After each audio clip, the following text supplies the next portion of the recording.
Pagadian. Sama-sama tayong umunlad, sama-sama tayong umangat. Pasada ng mga balita. Pasalamat Festival 2026 ipinagdiriwang sa lungsod ng Pagadian. Aral program inilunsad ng DepEd. Amerika nag-imbento umano ng Eternal War sa bansang Venezuela. At Alex Yala nakabaguhin ang kauna-unahang WTA 125 title. Live mula sa Little Hong Kong of the South, magandang gabi, Pilipinas! Maayong gabi ng bayan sa Pagadian. Ako si Richter Murillo. At Fatima Guatno hatid ang boses ng katotohanan. At ito ang Pagadian Patrol!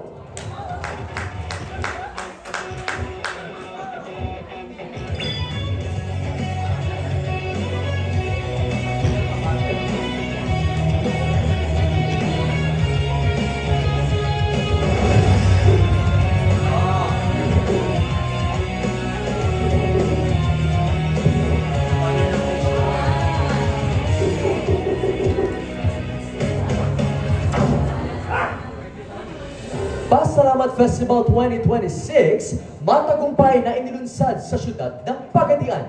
Para sa karagdagang mga detalye, nakatutok live ang ating kapatrol, Shaila Nabo. Shai?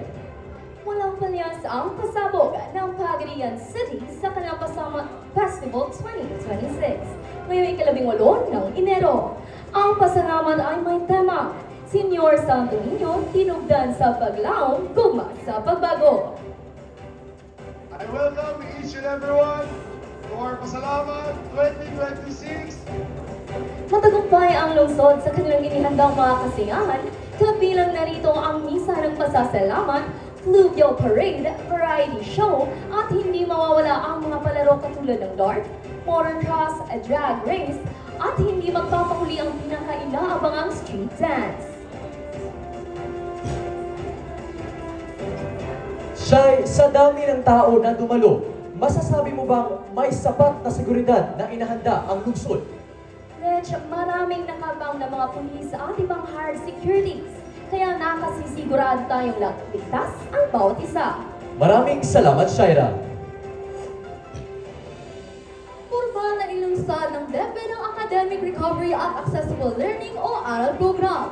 Para sa iba pang mga detalye, nakatutok sa balitang yan si Rich ng DepEd.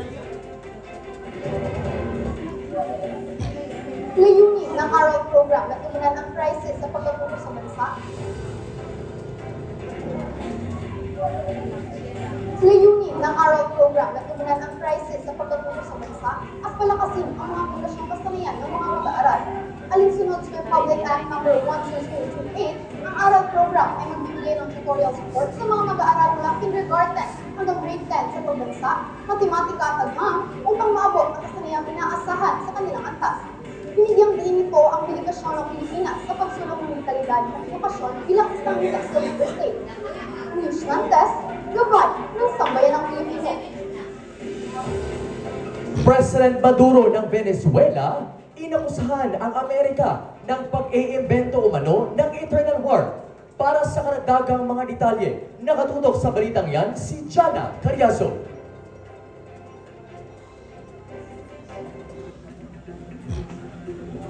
Ginawa ni Maduro ang pangyayari matapos makailang beses ipahiwatig ni US President Donald Trump ang posibilidad ng tinawag ng land action sa Venezuela. Nagkontrolado naman nila ang dagat. Nauna na ang ikinakusahan ni Trump si Maduro bilang leader ng drug trafficking organization na itinanggi umano ng Venezuelan President. Jana Carriazo para sa Globe Balita. Susunod, Alex Yala nakabaguhin ang kauna-unahang WTA 125 title. abangan yan sa pagbabalik ng Pagadian Patrol.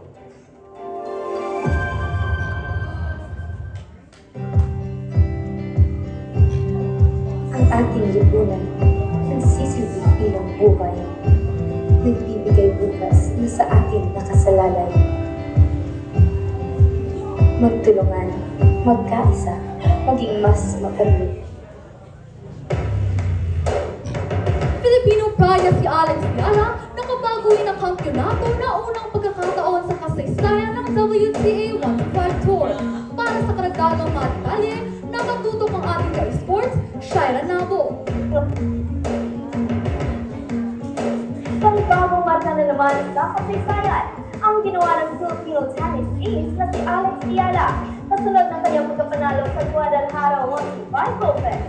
Pagkamat nabigo sa unang set, pumawi ang Pinay tennis ace at tinuluyang isinara ang laban pagkot sa kanya ang pinalo si Pana Albery ng Canterbury sa final score na 1-6, 7-5 at 6-3.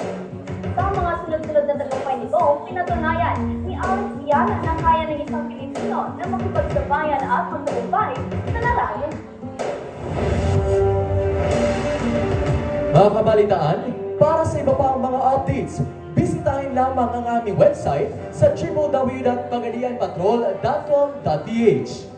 35 araw na lang bago mag-RSPC 2026. Kaya naman sa mga kapwa namin mamahayag dyan, good luck at congrats in advance! Sa bawat balitang hatid namin sa bayan, siguradong tapat, totoo at maaasahan. At yan ang mga balitang premyado at walang palyas, tinutukan sa mang sulok ng bayan.